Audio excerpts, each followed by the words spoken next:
Imagine कीजिए कि आप जनवरी की एक फॉगी मॉर्निंग में 7 o'clock पर कानपुर सेंट्रल रेलवे स्टेशन के बस्टलिंग प्लेटफॉर्म 1 पर खड़े हैं। हवा में स्टीम, कोल डस्ट और कुटी हुई इलायची की शार्प सेंट घुली हुई है। प्लेटफॉर्म पर साइड बाय साइड 2 वेंडर्स खड़े हैं जो आइडेंटिकल स्टेनलेस स्टील कार्ट्स से ऑपरेट कर रहे हैं, आइडेंटिकल गैस बर्नर्स पर पानी बॉयल कर रहे हैं और आइडेंटिकल ब्रास कैटल्स से छोटे टेराकोटा कप्स में हॉट जिंजर टी सर्व कर रहे हैं। फर्स्ट वेंडर पर कप 10 रुपीज चार्ज करता है। सेकंड वेंडर, जो महज 3 फीट दूर खड़ा है, एग्जैक्ट उसी चाय के लिए 15 रुपीज चार्ज करता है। शताब्दी एक्सप्रेस पकड़ने के लिए जल्दी में भाग रहे किसी थके हुए ट्रैवलर के लिए 5 रुपीज का डिफरेंस पूरी तरह ट्रिवियल लगता है, जैसे बिना दोबारा सोचे पॉकेट में डाला गया एक छोटा कॉइन। लेकिन सोचिए कि अगर आप एक डेली कम्यूटर हैं जो हर सिंगल मॉर्निंग उस प्लेटफॉर्म पर रुकते हैं, अगर आप 30 ईयर्स तक दिन में 2 टाइम्स वहां चाय खरीदते हैं, तो वह दिखने वाला इनसिग्निफिकेंट 5 रुपीज का मार्कअप एक सिंपल 5 रुपी कॉइन नहीं रह जाता। इन्फ्लेशन या अपॉर्चुनिटी कॉस्ट को अनएडजस्टेड रखें तो ये डेली डिफरेंस एक्यूमुलेट होकर direct out of pocket cash में स्टिगरिंग 54,750 रुपीज बन जाता है, जो एक फैमिली वेकेशन के लिए राउंड ट्रिप फ्लाइट खरीदने या किसी यंग स्टूडेंट के कॉलेज टेक्स्ट बुक्स के पूरे फर्स्ट सेमेस्टर को फंड करने के लिए इनफ मनी है। अब इस एग्जैक्ट प्लेटफॉर्म डायनामिक को म्यूचुअल फंड्स की दुनिया में ट्रांसफर कीजिए। जब कोई इंडियन सेवर अपनी मंथली इनकम को किसी फाइनेंशियल प्रोडक्ट में इन्वेस्ट करता है, तो वह इफेक्टिवली फाइनेंशियल टी का एक कप खरीद रहा होता है। अंडरलाइंग एसेट्स यानी इंडिया के top industrial houses, technology leaders और बैंकिंग जायंट्स के शेयर्स आइडेंटिकल होते हैं, चाहे उन्हें फंड ए के थ्रू खरीदें या फंड बी के थ्रू। फिर भी एक व्हीकल उन एसेट्स को होल्ड करने के लिए आपसे एक लो नियर इनविजिबल फी चार्ज करता है, जबकि दूसरा व्हीकल हर सिंगल डे जब तक वे आपके पास हैं आपसे एक स्टीप प्रीमियम चार्ज करता है। इंडियन फाइनेंस की भाषा में इस मार्कअप को टोटल एक्सपेंस रेशियो TR के नाम से जाना जाता है। यह वह एनुअल परसेंटेज फी है जो हर म्यूचुअल फंड कंपनी आपके टोटल एसेट वैल्यू से management costs, administrative overhead, marketing expenses, executive salaries और डिस्ट्रीब्यूशन फीस को कवर करने के लिए ऑटोमेटिकली काट लेती है। क्योंकि फाइनेंशियल इंडस्ट्री इस फी को एक छोटे से हार्मलेस दिखने वाले फ्रैक्शन 1.5%, 1.8% या 2.2% के रूप में दिखाती है, ज्यादातर मिडिल क्लास इन्वेस्टर्स इसे पूरी तरह से इग्नोर कर देते हैं। वे 5 ईयर फिक्स्ड डिपॉजिट्स पर मिलने वाले इंटरेस्ट रेट्स को लास्ट बेसिस पॉइंट तक स्क्रूटनाइज करते हैं, फिर भी बिना एक सवाल पूछे हर साल अपनी टोटल वेल्थ का 2% फाइनेंशियल इंटरमीडियरीज को सौंप देते हैं। ये फी इंडियन इन्वेस्टमेंट लैंडस्केप का साइलेंट चाय टैक्स है और एक वर्किंग लाइफ टाइम के दौरान ये आपकी फैमिली की फाइनेंशियल फ्रीडम पर एक रिलेंटलेस कंपाउंडिंग ड्रेन की तरह काम करती है। Section break. Decoding the anatomy of the total expense ratio. यह समझने के लिए कि आपका पैसा हर दिन कहां जाता है, आपको यह देखना होगा कि इंडिया में mutual funds under the hood कैसे ऑपरेट करते हैं। जब आप किसी म्यूचुअल फंड में यूनिट्स परचेज करते हैं, तो एसेट मैनेजमेंट कंपनी AMC आपको उनकी सर्विसेज के लिए कोई क्वार्टरली बिल नहीं भेजती है। आप कभी भी अपना ईमेल इनबॉक्स खोलकर यह लिखा हुआ इनवॉइस नहीं पाएंगे, please pay 4,500 rupees for managing your portfolio this quarter. अगर फंड हाउसेस इन्वेस्टर्स को सीधे एक्सप्लिसिट इनवॉइसेज के साथ बिल भेजते, तो मिलियंस ऑफ इंडियन सेवर्स तुरंत बगावत कर देते। इमेजिन कीजिए कि एक ऐसे साल के दौरान म्यूचुअल फंड से 30,000 रुपीज का एनुअल बिल मिले जब आपके पोर्टफोलियो की वैल्यू एक्चुअल में 10% गिर गई हो। आप इंस्टेंटली सर्विस कैंसिल कर देंगे। इसके बजाय फाइनेंशियल इंडस्ट्री ने एक बहुत ही clever, friction free mechanism design किया। पब्लिक को परफॉर्मेंस नंबर्स रिपोर्ट किए जाने से पहले एक्सपेंस रेशियो को फंड की नेट एसेट वैल्यू NAV से डेली सबट्रैक्ट कर लिया जाता है। डेली एक्सपेंस रेशियो कैसे काम करता है? फंड की gross asset value on underlying shares की value minus daily microdeduction annual TR divided by 365 days equal to reported daily NAV, वो फिगर जो आप अपने मोबाइल स्क्रीन पर देखते हैं। चाहे स्टॉक मार्केट 30% चढ़े या 40% क्रैश हो जाए, फंड हाउस हर सिंगल डे साल दर साल अपना परसेंटेज कट निकाल ही लेता है। इंडिया में mutual funds broadly 2 structural buckets में आते हैं इस बेसिस पर कि वे ये फीस कैसे चार्ज करते हैं। एक्टिवली मैनेज्ड फंड्स, ये वो स्कीम्स हैं जहां एक प्रोफेशनल फंड मैनेजर और रिसर्च एनालिस्ट्स की एक टीम स्पेसिफिक स्टॉक्स को बाय और सेल करके मार्केट को आउटस्मार्ट करने की कोशिश करती है। High manager salary, research subscription, corporate travel, advertising campaign और डिस्ट्रीब्यूटर कमीशन को कवर करने के लिए active equity funds typically regular plans में 1.5% और 2.5% पर एनम के बीच टीआर चार्ज करते हैं। पैसिव इंडेक्स फंड्स ये वो स्कीम्स हैं जो सिंपली निफ्टी 50 या सेंसेक्स जैसे मार्केट इंडेक्स को रेप्लिकेट करती हैं, बिना विनर्स पिक करने या मार्केट को आउटगेस करने की कोशिश किए एग्जैक्ट प्रपोर्शन में टॉप कंपनीज को बाय करती हैं। क्योंकि यहाँ पे करने के लिए कोई स्टार स्टॉक पिकर्स नहीं हैं और मेंटेन करने के लिए कोई महंगे रिसर्च डिपार्टमेंट्स नहीं हैं, डायरेक्ट इंडेक्स फंड्स एक टाइनी टीआर चार्ज करते हैं जो अक्सर 0.05% और 0.20% पर एनम के बीच होता है। पहली नज़र में एक एक्टिव फंड और एक इंडेक्स फंड के बीच 1.5% या 1.8% का गैप इनकॉन्सिक्वेंशियल लगता है। ह्यूमन इनट्यूशन लीनियर होती है। हम इस तरह वायर्ड हैं कि सोचते हैं कि कॉस्ट में 1.55% का डिफरेंस आउटकम में 1.5% का डिफरेंस लाता है। लेकिन इन्वेस्टमेंट रिटर्न्स लीनियरली कंपाउंड नहीं होते, वे एक्सपोनेंशियली कंपाउंड होते हैं। जब आप 2 या 3 डेकेड्स में एक्सपोनेंशियल मैथ अप्लाई करते हैं तो वो छोटा सा 1.5% का फीस गैप एक माइनर इरिटेशन से कैटास्ट्रोफिक फाइनेंशियल डिवाइड में ट्रांसफॉर्म हो जाता है। Section break the 51 lakh rupee maths problem a 25-ईयर एक्सपेरिमेंट। स्टार्क मैथमेटिकल रियलिटी में एक्सपेंस रेशियो का डेवास्टेटिंग इम्पैक्ट देखने के लिए आइए एक क्लासिक सेंटरपीस कैलकुलेशन कंस्ट्रक्ट करते हैं।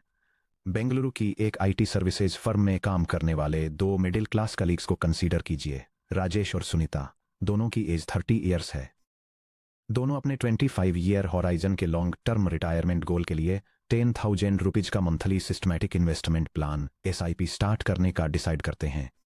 दोनों इन्वेस्टर्स अपना पैसा exact same broad Indian equity market में डालते हैं जो अगले क्वार्टर सेंचुरी में 12% पर एनम का ग्रॉस एवरेज मार्केट रिटर्न देता है। हालांकि वे इस 12% मार्केट ग्रोथ को एक्सेस करने के लिए अलग अलग व्हीकल्स चुनते हैं। सुनीता 0.2% के टोटल एक्सपेंस रेशियो वाला low cost Nifty 50 index fund चुनती हैं। खर्चों के बाद उनका नेट एनुअल रिटर्न 11.8% है। राजेश 1.8% के टोटल एक्सपेंस रेशियो वाला एक heavily advertised actively managed equity fund चुनते हैं। खर्चों के बाद उनका नेट एनुअल रिटर्न 10.2% है। 25 ईयर्स के दौरान राजेश और सुनीता दोनों अपने खुद के बैंक अकाउंट से अपनी हार्ड अर्न सैलरी में से बिल्कुल सेम अमाउंट कंट्रीब्यूट करेंगे, ईच 30 मिलियन रुपीज यानी 30 लाख रुपीज। अब आइए 55 की एज में उनके रिटायरमेंट पॉट्स की स्थिति देखते हैं। यह कंपैरिजन दिखाता है कि इन्वेस्टमेंट फीस 25 ईयर्स में लॉन्ग टर्म वेल्थ एक्यूमुलेशन को कैसे इंपैक्ट करती है। सुनीता और राजेश दोनों ने 12% के ग्रॉस मार्केट रिटर्न पर 30 लाख रुपीज का एक जैसा प्रिंसिपल इन्वेस्ट किया। सुनीता ने 0.2% एक्सपेंस रेशियो वाला एक लो कॉस्ट इंडेक्स फंड चुना जिससे 11.8% का नेट एनुअल रिटर्न मिला और उनका फाइनल कॉर्पस बढ़कर 1.89 करोड़ रुपीज हो गया। वहीं राजेश ने 1.8% के हायर एक्सपेंस रेशियो वाले एक एक्टिव इक्विटी फंड को चुना जिससे 10.2% का नेट एनुअल रिटर्न मिला और उनका फाइनल कॉर्पस कम रहकर 1.38 करोड़ रुपीज ही रह गया। अल्टीमेटली सिर्फ 1.6% के फीस गैप ने फाइनल रिटर्न्स में 51 लाख रुपीज का एक सिग्निफिकेंट डिफरेंस क्रिएट कर दिया। उन फाइनल नंबर्स को ध्यान से देखिए। सुनीता का अकाउंट बैलेंस 1.89 करोड़ रुपीज तक पहुंच जाता है, राजेश का बैलेंस 1.38 करोड़ रुपीज तक पहुंचता है। इन दोनों पोर्टफोलियोज के बीच का डिफरेंस 51 लाख रुपीज है। 25-ईयर वेल्थ गैप 10,000 रुपीज पर month SIP। Sunita 0.2% fees 1.89 crore rupees. Rajesh 1.8% fees 1.38 crore rupees. Fees से silent leak 51 lakh rupees intermediaries को लॉस हो गए। वह 51 लाख रुपीज कहाँ गया? यह किसी बैड मार्केट फेज में गायब नहीं हुआ, यह किसी अनएक्सपेक्टेड इकोनॉमिक क्राइसिस से साफ नहीं हुआ। नेशनल हाईवेज या हॉस्पिटल्स बनाने के लिए इनकम टैक्स के रूप में इसका पेमेंट नहीं किया गया था। वह 51 लाख रुपीज राजेश के कंपाउंडिंग इंजन से सिस्टमैटिकली दिन ब दिन रुपये दर रुपये निकाला गया और सीधे फंड हाउस की बैलेंस शीट्स में ट्रांसफर कर दिया गया, जिससे मुंबई में हाई राइज कॉर्पोरेट ऑफिसों, सेलिब्रिटीज को फीचर करने वाले glossy television ad spots, administrative overhead और ऑनगोइंग डिस्ट्रीब्यूटर कमीशंस का पेमेंट किया गया। राजेश ने 100% फाइनेंशियल रिस्क लिया। उन्होंने हर मार्केट क्रैश को झेला, इकोनॉमिक स्लोडाउन में बिना सोए रातें बिताई और 300 कॉन्सिक्यूटिव मंथ्स के लिए अपनी पर्सनल मंथली इनकम कमिट की। फिर भी फाइनेंशियल इंडस्ट्री ने सिर्फ इन्वेस्टमेंट रैपर प्रोवाइड करने के लिए उनकी potential life time wealth accumulation का 1/4 से भी ज्यादा हिस्सा छीन लिया। बोगल्स लॉ, इन्वेस्टिंग में आपको वही मिलता है जिसके लिए आप पे नहीं करते। ये सीधा सा गणित उस बात को इलस्ट्रेट करता है जिसे कॉमन सेंस इन्वेस्टिंग के legendary pioneer John Jack Bogle ने मॉडर्न कैपिटलिज्म का सबसे इंसेंडियरी पैराडॉक्स बताया था। गुड्स और सर्विसेज की रियल वर्ल्ड में आपको आमतौर पर वही मिलता है जिसके लिए आप पे करते हैं, लेकिन इन्वेस्टिंग की दुनिया में आपको वही मिलता है जिसके लिए आप पे नहीं करते। अगर आप किसी सस्ती सिंथेटिक कॉपी की जगह प्रीमियम सिल्क साड़ी खरीदते हैं या बेसिक एंट्री लेवल हैचबैक की जगह लग्जरी एसयूवी खरीदते हैं, तो ज्यादा प्राइस पे करने से आपको सुपीरियर क्राफ्ट्समैनशिप, ज्यादा सेफ्टी और बेहतर मटेरियल्स मिलते हैं। हायर कॉस्ट से हायर क्वालिटी मिलती है। फाइनेंशियल मार्केट्स बिल्कुल अपोजिट लॉ पर काम करते हैं, क्योंकि एग्रीगेट मार्केट रिटर्न्स फाइनाइट होते हैं जो अंडरलाइंग कंपनियों की रियल कॉर्पोरेट अर्निंग्स से बाउंडेड होते हैं। इसलिए सभी इन्वेस्टर्स द्वारा मिलकर जनरेट किए गए ग्रॉस रिटर्न्स मार्केट रिटर्न के इक्वल होने चाहिए। इसलिए सभी इन्वेस्टर्स का total net return gross market return minus इनकर हुई टोटल कॉस्ट्स के इक्वल होना चाहिए। Management fees, administrative overhead, transaction costs और डिस्ट्रीब्यूशन कमीशन में आपके द्वारा पे किया गया हर एक रुपया एक ऐसा रुपया है जो आपकी पर्सनल वेल्थ ट्रैजेक्टरी से तुरंत सबट्रैक्ट हो जाता है। जैसा कि section 1.3 the silent wealth transfer में इंट्रोड्यूस किया गया था, इंडियन मिडिल क्लास के आसपास का फाइनेंशियल आर्किटेक्चर ऐसे स्ट्रक्चरल मैकेनिज्म से भरा हुआ है जो अनइन्फॉर्मड सेवर्स से कैपिटल को निकालकर इंस्टीट्यूशनल पॉकेट्स में पहुंचाने के लिए डिजाइन किए गए हैं। फंड इंडस्ट्री का फीस स्ट्रक्चर कोई ओवर्ट मैलिस नहीं है। यह सिंपली कंपाउंडिंग कॉस्ट्स का एक शांत और अनयील्डिंग अरिथमेटिक है जो एक अनसस्पेक्टिंग इन्वेस्टर के अगेंस्ट काम कर रहा है।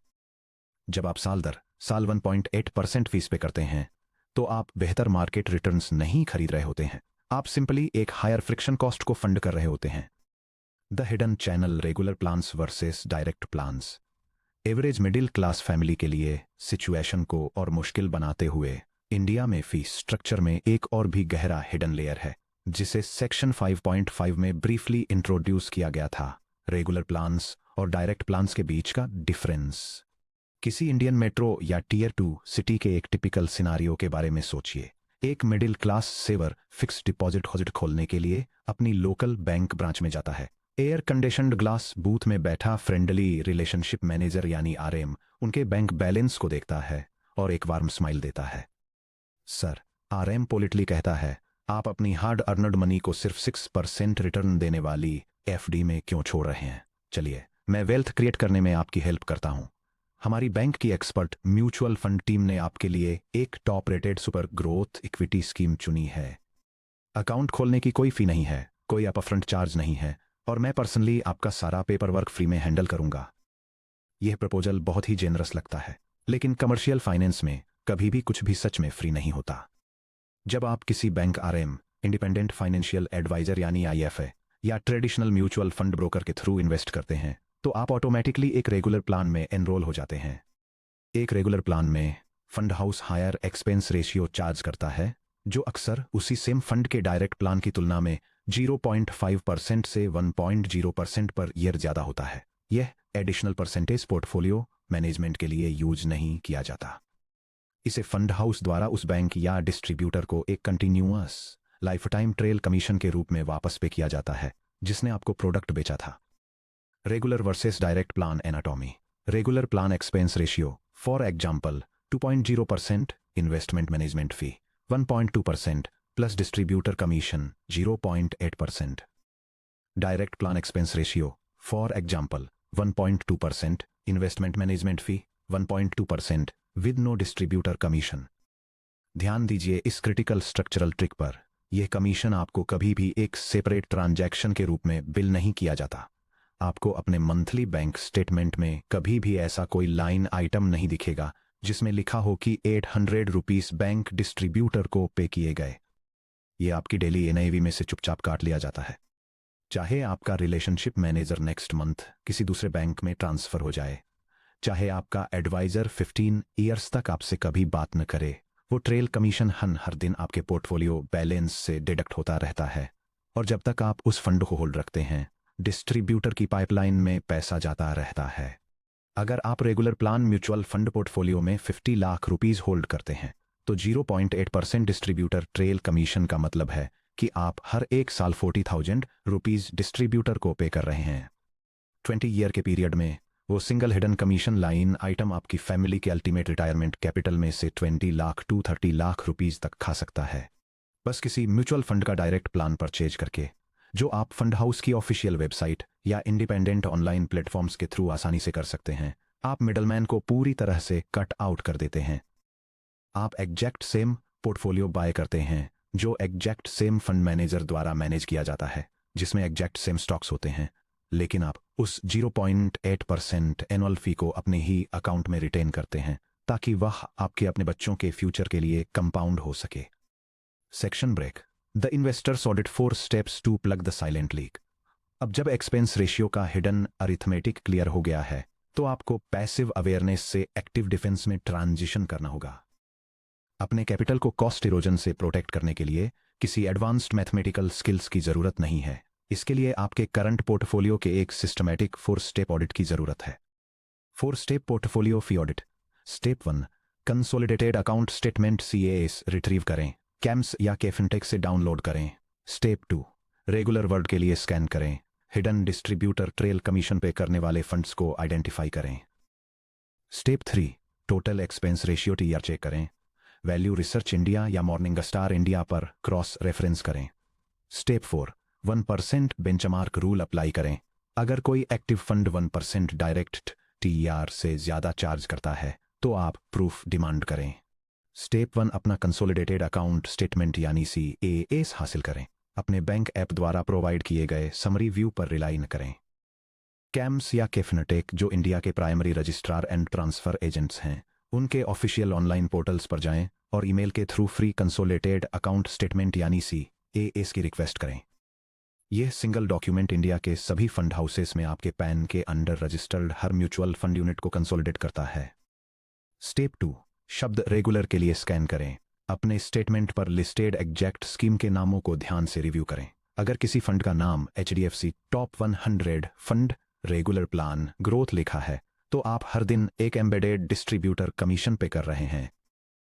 अगर फंड का नाम HDFC top 100 fund direct plan growth लिखा है, तो आपने इंटरमीडिएरी फीस को खत्म कर दिया है। अगर आपको अपने पोर्टफोलियो में रेगुलर प्लान्स मिलते हैं, तो उन होल्डिंग्स को उनके डायरेक्ट प्लान इक्विवेलेंट्स में स्विच करने का एक प्लान बनाएं।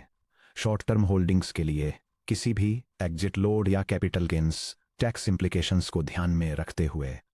स्टेप 3, इंडिपेंडेंट रिसर्च पोर्टल्स पर TR को इंस्पेक्ट करें। मार्केटिंग ब्रोशर्स पर भरोसा न करें। वैल्यू रिसर्च इंडिया या मॉर्निंग स्टार इंडिया जैसे इंडिपेंडेंट फाइनेंशियल प्लेटफॉर्म्स पर अपनी फंड होल्डिंग्स को सर्च करें। डायरेक्ट और रेगुलर दोनों ऑप्शंस के लिए लिस्टेड सटीक TR टोटल एक्सपेंस रेशियो को चेक करें। आपके पास मौजूद हर इन्वेस्टमेंट स्कीम पर आप सालाना जितने एग्जैक्ट परसेंटेज पॉइंट्स पे कर रहे हैं, उन्हें नोट कर लें। स्टेप 4, 1% बेंचमार्क रूल लागू करें। एक सख्त पर्सनल इन्वेस्टमेंट पॉलिसी बनाएं। किसी भी म्यूचुअल फंड के डायरेक्ट प्लान के लिए कभी भी 1.0% TR से ज्यादा पे न करें। अगर आपके पास कोई एक्टिवली मैनेज्ड इक्विटी फंड है जो 1.2%, 1.5% या उससे ज्यादा का डायरेक्ट TR चार्ज करता है, तो उस फंड को प्रोबेशन पर रखा जाना चाहिए। उसे अपने बेंचमार्क इंडेक्स के मुकाबले consistent multi year out performance देकर उस भारी कॉस्ट प्रीमियम को जस्टिफाई करना होगा। अगर कोई एक्टिव फंड सभी फीस जोड़ने के बाद 0.1% चार्ज करने वाले एक simple low cost index fund को स्पष्ट रूप से नहीं हरा सकता, तो उस फंड मैनेजर को प्रीमियम फीस देना कानपुर सेंट्रल के प्लेटफॉर्म पर खड़े होकर उसी सेम चाय के कप के लिए अपनी मर्जी से एक्स्ट्रा पैसे देने के बराबर है। Section break. उस इकलौते वेरिएबल पर कंट्रोल पाना जो 100% पूरी तरह से आपका है। फाइनेंशियल दुनिया ऐसे वेरिएबल्स से भरी पड़ी है जो पूरी तरह से आपके कंट्रोल से बाहर हैं। आप इस बात को कंट्रोल नहीं कर सकते कि अगले क्वार्टर में ग्लोबल इन्फ्लेशन बढ़ेगा या नहीं।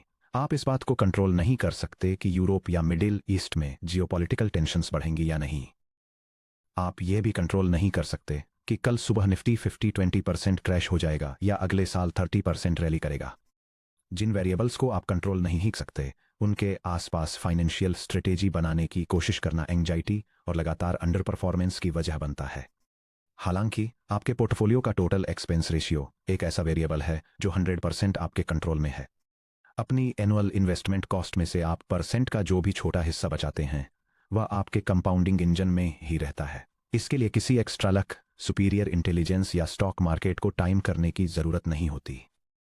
इसके लिए बस महंगे और हेवीली इंटरमीडिएटेड प्रोडक्ट्स की जगह लो कॉस्ट डायरेक्ट प्लान्स और इंडेक्स ट्रैकिंग व्हीकल्स चुनने के डिसिप्लिन की जरूरत होती है। हाई एक्सपेंस रेशियो के साइलेंट लीक को रोककर आप तुरंत ये गारंटी देते हैं कि इंडिया की इकोनॉमिक ग्रोथ का एक बड़ा हिस्सा फाइनेंशियल इंडस्ट्री की एडमिनिस्ट्रेटिव मशीनरी को फंड करने के बजाय सीधे आपकी फैमिली की बैलेंस शीट में आए। फिर भी यह रियलाइजेशन हमें एक और भी गहरे और कंट्रोवर्शियल सवाल पर लाता है, जो मॉडर्न वेल्थ क्रिएशन के बिल्कुल सेंटर में है।